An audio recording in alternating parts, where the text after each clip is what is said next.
Welcome into Inside Indian Hill Braves Athletics here on IndianHillBraves.org and ESP Media powered by Sidearm Sports. My name is Jason Griefer. Once again, happy to be joined by Indian Hill Athletic Director Brian Phelps. Brian, good to talk to you once again. And this is going to be an interesting type of show because we've had some ups and downs the last couple of weeks since our last chat, and we'll get to that here as we go along here. Let's start on a positive note, and let's start off with your cross country runners because they just apparently went out and decided we're going to go out Loveland and just kill everything. I saw your tweet kind of recapping the run at Loveland and seeing that every runner you had at the meet, if I'm not mistaken, set a new PR. Is that true? Yeah, according to Sue Savage, she was really excited. Everybody just killed it and had personal bests. And, at this point of the year, that's an awesome place to be. And hopefully they just keep improving from there. Elizabeth Whaley wins it there. So really good results across the board there. So it's interesting. We see that so early in the season. So how do we try and translate that going forward? We've got a meet coming up this weekend at Seneca East there so that we are continuing to push that bar going forward. Well, obviously, it depends on the course. I think they felt really good about the course and the way and the day. You start to factor in temperature and the layout of the course. So it just fit us right. It doesn't mean that every meet will be a personal best because, temperatures will be different. The terrain will be different, that kind of stuff. But we'll go into this weekend and try to have a really good race. And that will set them up for the following weekend where they will go down to Florida to participate. And they're really excited about getting down there and running in some nice weather down there and see how it goes. Not a bad way to spend a third weekend in September, taking a trip down south. But we'll certainly look forward to talking about that on our next episode. Let's change gears and let's talk about field hockey. They've kind of had a interesting start to the season, if you will. Got a couple of wins as of late, a couple of shutouts over Walnut Hills and Hilliard. Got some road trips coming up here on the schedule. But we've also already had We've already also lost a couple of games already on the season due to cancellation. So we're already kind of getting that vibe back, unfortunately, and that happens sometimes, and it's just part of the way we have to live with things right now. With that said, knowing that we've lost a couple of games already early in the season, are the coaches altering what they do in practice at all? Are they ramping things up at all in that instance to keep everyone as sharp as possible because they're dealing with that uncertainty and not knowing if the next scheduled match is even going to be played? Right. Yeah, we go up to Kettering Fairmont on Wednesday, and it is tricky. And the bummer part of the cancellations is they were not COVID related. One was weather related. We thought we waited as long as possible and then needed to cancel the game. Then we had an issue at Oakwood that was not COVID related. So it's kind of like that's not even been the issue. So that kind of even makes it, I don't know if it's more frustrating, but kind of just more of a bummer. But no, they're trying to do kind of normal day in and day out practices and trying to keep things as normal as they can. And we're on the road a lot the rest of September. And, we're just excited to play field hockey and get back to Tomahawk Stadium as soon as we can and get some matches in. And as you said, a trip to Fairmont, then you've got Talawanda coming up on Monday, both those on the road, a couple of more road matches to follow after that. And again, hopefully we get those in and avoid any kind of cancellations. If Mother Nature can help us out as we're going along, I don't think anybody would have any complaints about that for sure. Let's switch gears and let's move on to your golf teams here. And we'll kind of touch on both of them here today because we're just we're only a couple of weeks away from the league championships. It's weird to be talking about that here in the first week of September, but that's indeed the case right here. And we look at the way both teams are shaping up, both teams in very good spots to potentially claim league titles on both sides of things right now. Both have been playing very, very well. So we look at the way things set up, and we'll head out to the Mill in a couple of weeks for the boys and the girls championships. I'm wondering in either your discussions with coaching staff, seeing how things have gone in matches or in between in practice and whatnot, how much of the next 2 weeks are going to be about fine-tuning the individual games so when we go to the Mill on the 20th and the 21st for the league championships, the teams are at their peak and can potentially sweep and win titles on both sides? Yeah, that's exactly right. The matches that are being played right now are just about fine-tuning and getting ready for whether it's the CHL into the season tournament or once we get into the state tournament qualifying. But I've had a little bit different perspective this year on both the boys and girls side. I've had the opportunity to spend more time with both teams, just kind of helping out, filling in when needed. So not just the usual, see a couple holes and see kids tee off, but really spend a lot of time with them. And it's been really great to see. I mean, they are as advertised. We had a nice match at Wyoming Country Club the other day for the boys with Seven Hills. And, we had a kid in the two spot shoot kind of high, but here they came, they shot 38, 39, 39, 40 or whatever. And that's just kind of the normal ho-hum type of day for the boys. So if they can stay on that type of track, they have a really great chance to not only be CHL champions, but also, advance really deep in the tournament. And who knows, you get to state, anything can happen. This team is definitely talented enough to bring home the hardware. So we'll see. And on the girls' side, it's a lot of fun to watch them play. They have some girls that can shoot pretty well. Piper leads that charge, but on any given day, they can have 4 nice low scores, and they're a team as well that could get to the next round of the state tournament. And we're talking about the girls here. They've got a lot of action coming up here. We've got 5 scheduled matches between today and next Monday. And let's talk about next Monday. We've got a scheduled matchup out at Camargo against Madeira. It's also going to serve as Senior Day, where your 5 seniors will be recognized there for all of their contributions and, of course, everything they've gone through really just over the last 2 years. I'm wondering from your perspective now, as you said, you've been able to get out onto the course, you've been able to see them kind of work their games this year, and obviously a little bit last year as you're just beginning your hopefully long tenure in Indian Hill.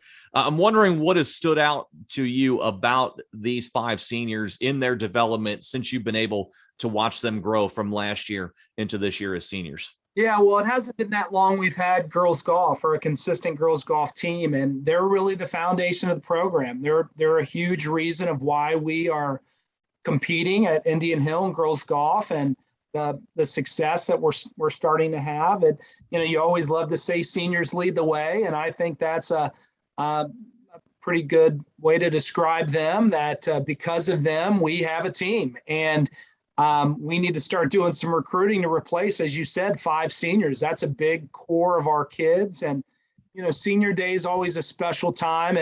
It's a sad time, though, too. The end is near, but it's a chance to celebrate and thank them for everything they've done for Indian Hill Golf and our school in general. So it'll be a special day. Camargo Country Club, what a great place to be able to recognize your seniors going out. And we look forward to that next Monday. Let's move on to the pitch, and let's talk about your girls soccer team right now. And it's still early in the season for the team for sure. We're just 4 matches in to the campaign right now. Still looking for our first win, 0-3-1, a draw against Ross, and most recently a 2-1 loss to Wyoming. But we've basically been in every match. Monroe's a strong team, got you 4-0, but a 1-0 loss to Batavia, as I mentioned, the tie against Ross, and then just a 2-1 loss to Wyoming. So we're right in every match. We also look at the way the results come out. We've only been able to put 1 ball into the net thus far. However, I look at this roster.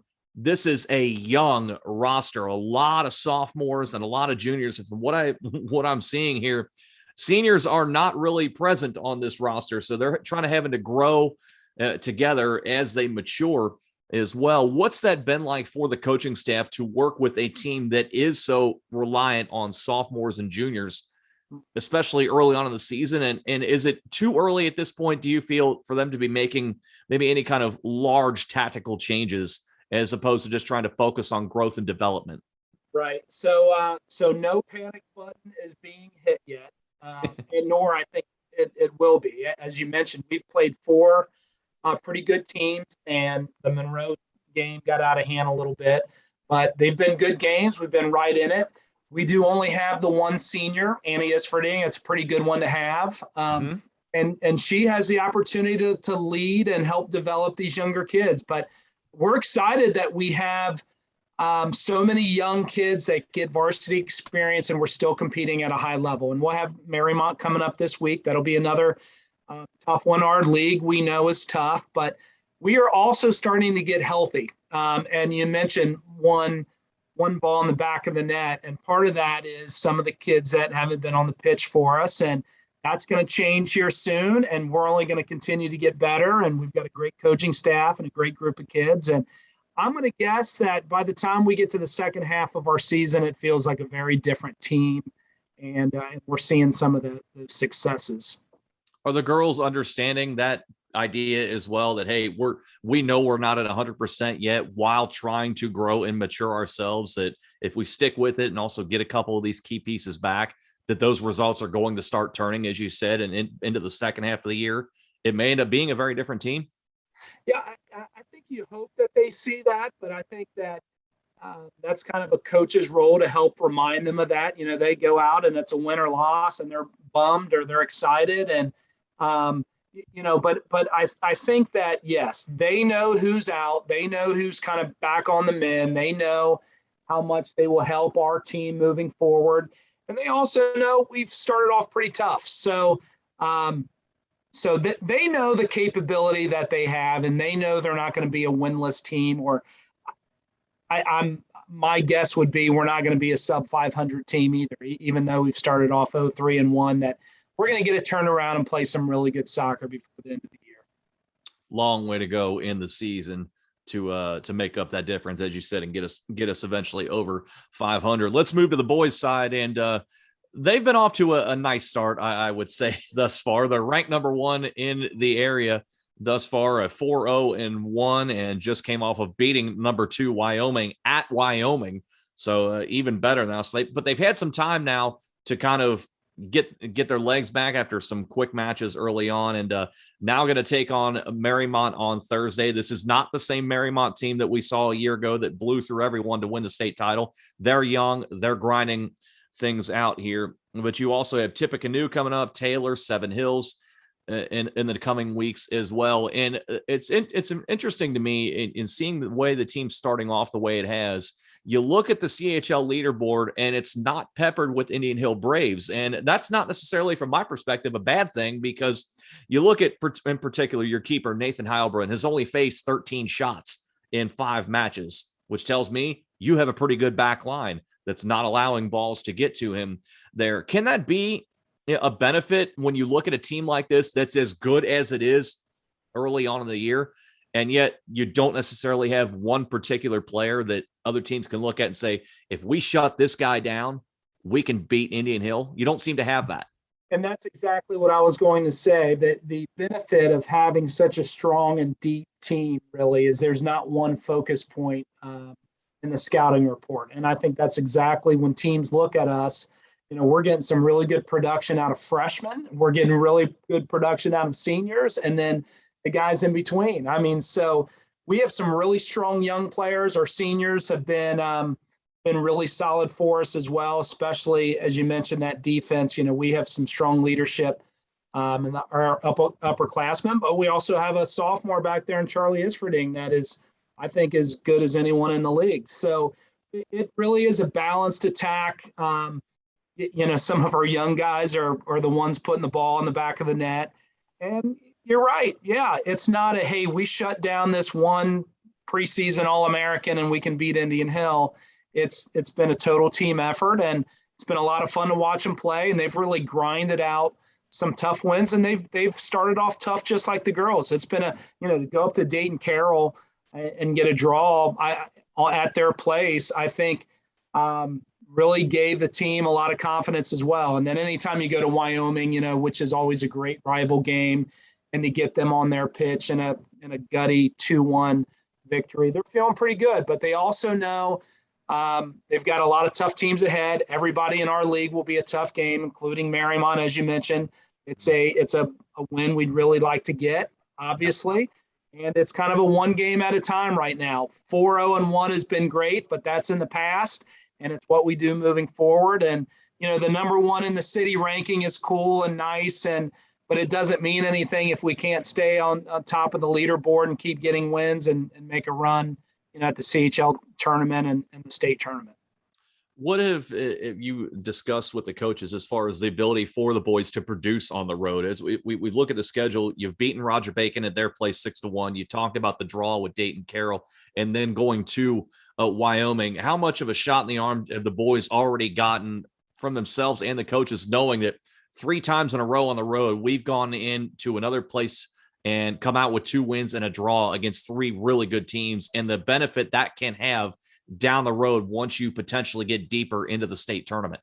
Well, it's a confidence builder, right? So I meet with our varsity head coaches most of the time, once a week, kind of formally, where we just chat through the week and what they need. And I probably got to give a lot of credit to our parents feeding them so well on away games and getting their mind right. But no, when you can go on the road, it feels like the boys have played all away games so far this year, which isn't totally true, but it feels like it. I think it just builds that confidence that wherever we go, we can feel like we're the better team and we should win the game, and I think when you can kind of believe that and feel that, you go out and you play your best soccer, whether you're home or away. So again, a lot of soccer in front of us. We got a lot of stuff to take care of.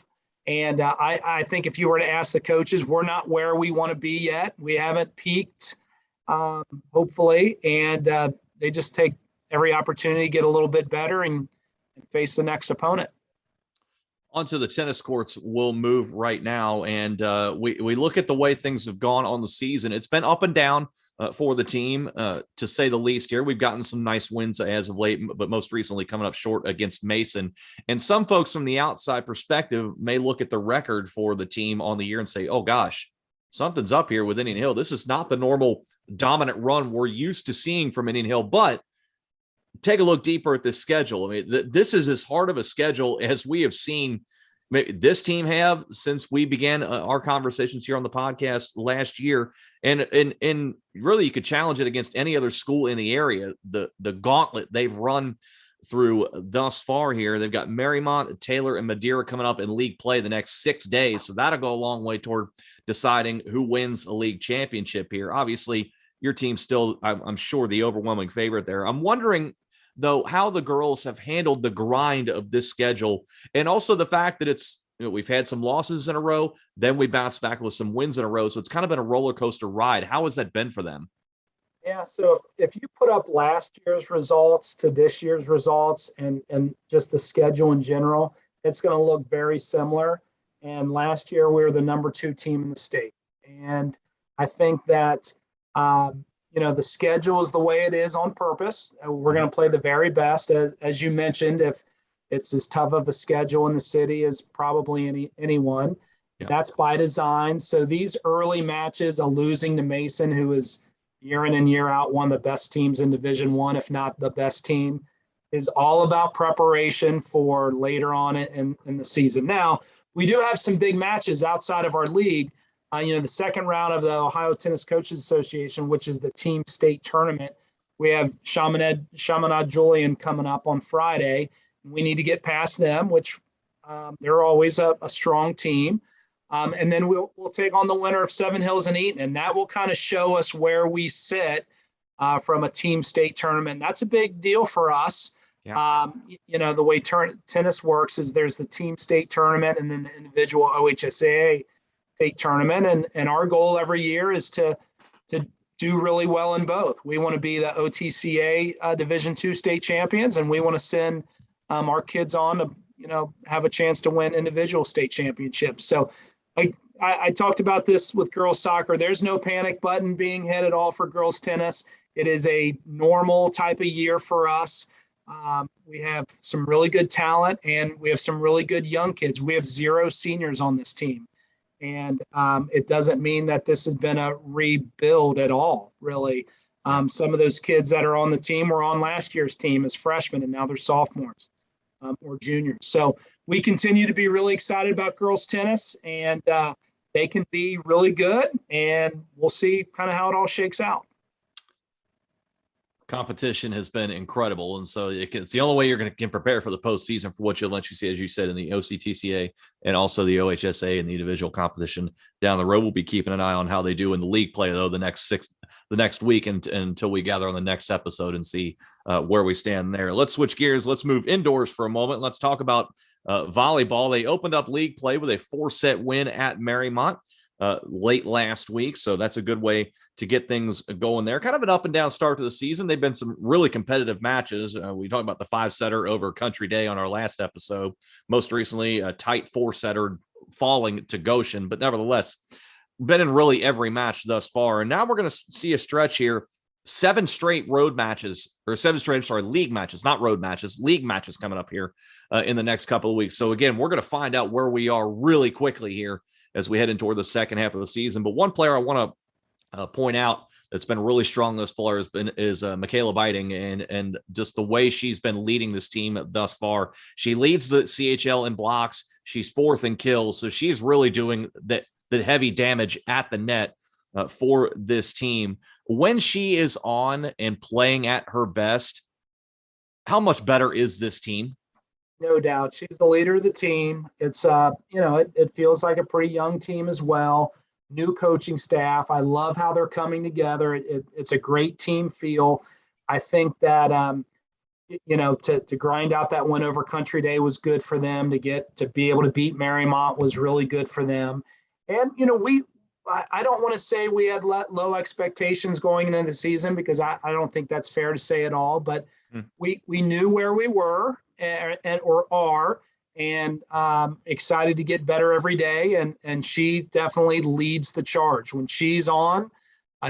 We go as she goes, as they say. So, this team's only going to continue to improve. We know our league is really tough, and we'll have some tough league matches coming up, but attitude's been good. I think that there isn't anything that at this point I would want to change with the volleyball program. Communication with coaches, and the kids seem to be having a lot of fun.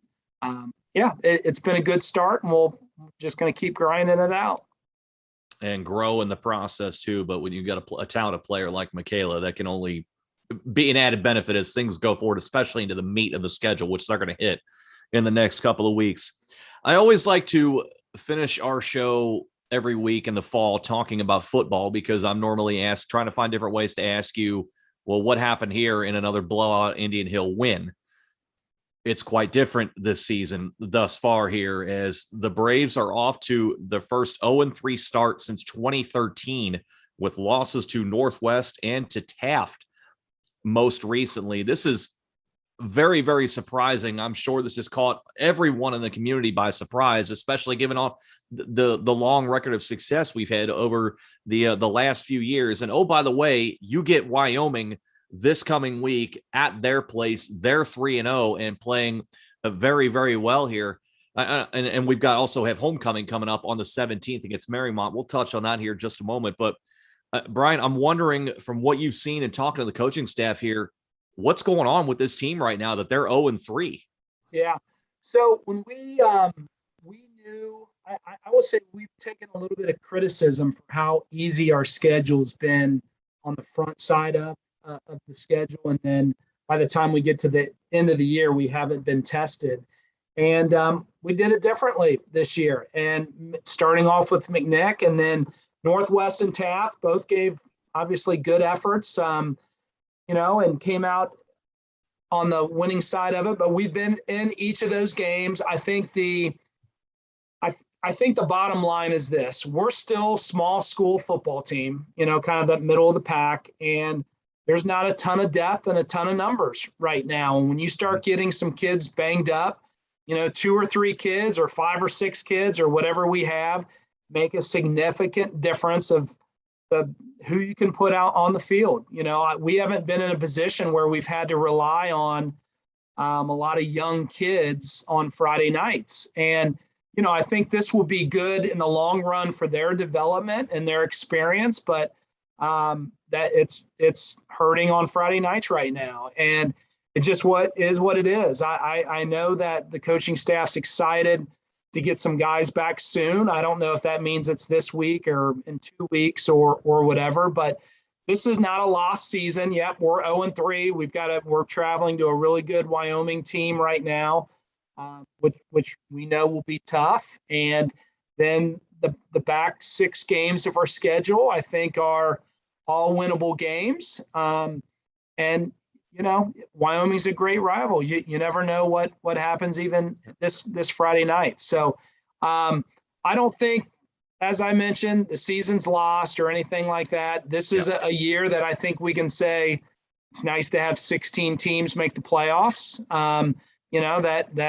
That still gives us an opportunity to get to postseason play. But we'll see. No one likes to lose, especially in football when that is a big community event and a lot of people pay attention. And it's no fun being 0-3. And we just have to continue to find a way to get some wins here. And the community event will certainly be a big one coming up on the 17th against Marymount, because we've got homecoming coming up that day. Talk to us about the logistics of that, everything that's going to go into that special day, of course, on top of taking on Marymount in week 2 of league play.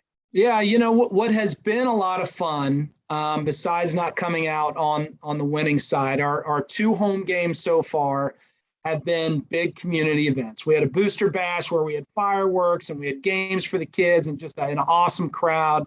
And this last Friday with Taft was youth night. So we had a lot of our youth football and cheerleaders running around. And then homecoming is a similar type of an event, right?